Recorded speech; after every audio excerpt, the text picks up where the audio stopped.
Let's do a sweep. I see something else came in. Sure, I can roll.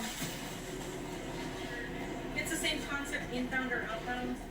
You have to make sure you're thorough in every inspection and cover all angles and bases. Right here. It was manifested as reupholstered chairs. I think it's a little heavy for a chair, but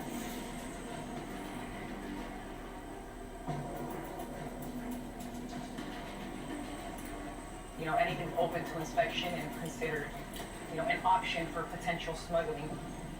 When you push down on it, you can feel where the screw is. That's good to go.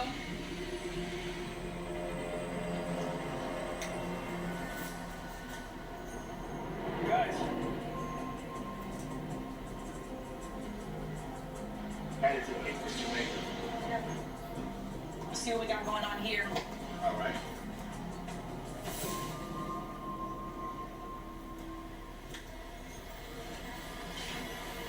Oh.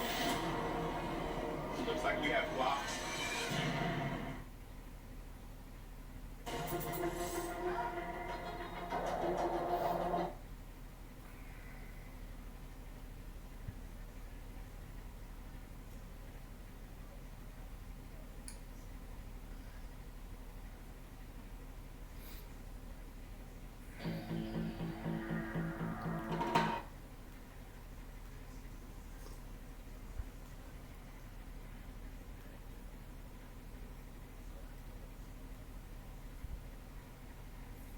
My biggest concern when I was thinking of getting Botox Cosmetic was losing my expression.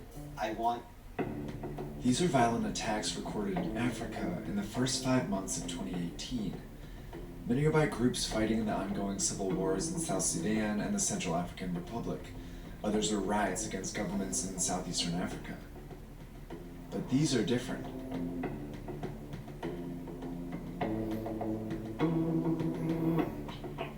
They're attacks by Islamist militant groups.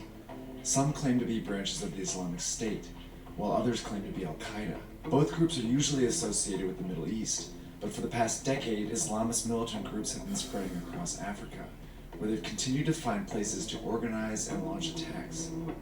Their success has pushed these fragile states into deeper turmoil, and it's made the region one of the most dangerous in the world. To understand how these terrorist groups got to Africa and why they're so successful there, it helps us start in Nigeria.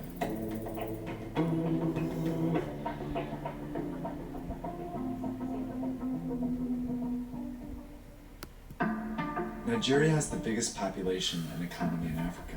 Wealth industry and major cities are mostly in the south, while the north is poor, marginalized, isolated, and home to most of Nigeria's Muslim population.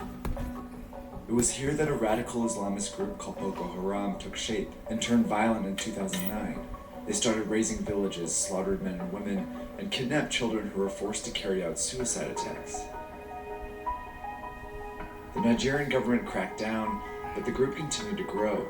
In 2014, they got international attention when they kidnapped close to 300 schoolgirls in Chibok.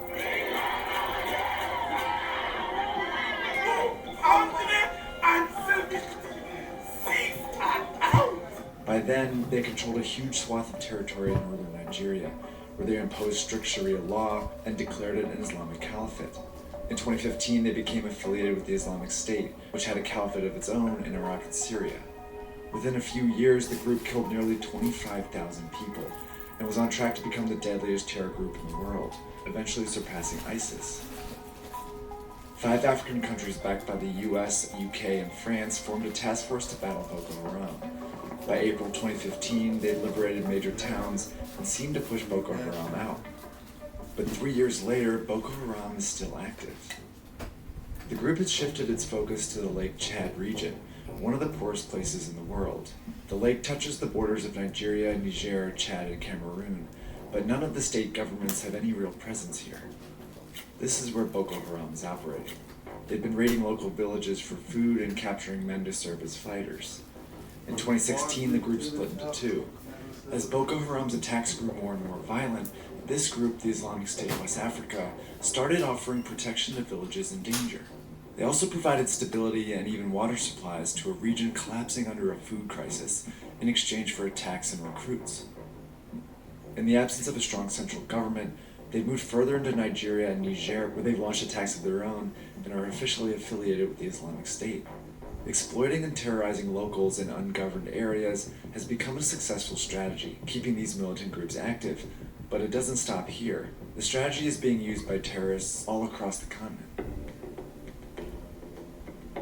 Lake Chad is part of the Sahel, a narrow band of territory that stretches across north-central Africa. The conditions that make Lake Chad ideal for Boko Haram and ISWA extend across this whole region. The population is mostly Muslim and vulnerable. Ethnic conflicts are rampant, food is scarce, poverty is rife, and most importantly, there's almost no presence of a government. Islamist militant groups have been filling these spaces at a staggering pace. 7 years ago, Islamist militant groups took over northern Mali and declared it a caliphate for 10 months, before a French military intervention drove them back into the desert. Today they've banded together and are affiliated with Al-Qaeda. A group called ISGS broke away and is now affiliated with the Islamic State. This part of Mali remains ungoverned and violent 7 years after the intervention. Both of these groups are fighting for various militias in the conflict. Meanwhile, both are attacking foreigners, including the French embassy in 2018 and the 2017 ambush of the U.S. Special Forces in Niger.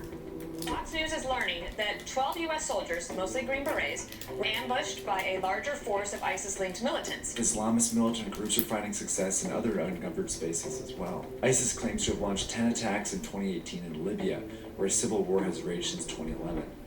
In Somalia, an ISIS-affiliated group split from Al-Shabaab, an Al-Qaeda group. It's made this whole part of Africa one of the most dangerous places in the world. The US and France have both stepped up their presence with several military bases across the Sahel. But drone strikes and special forces alone are not the solution to the Islamist terrorism in Africa.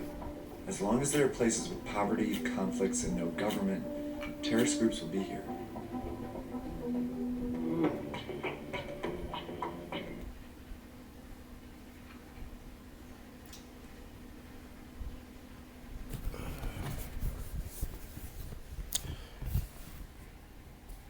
Therefore, I'm being waterboarded and cheese.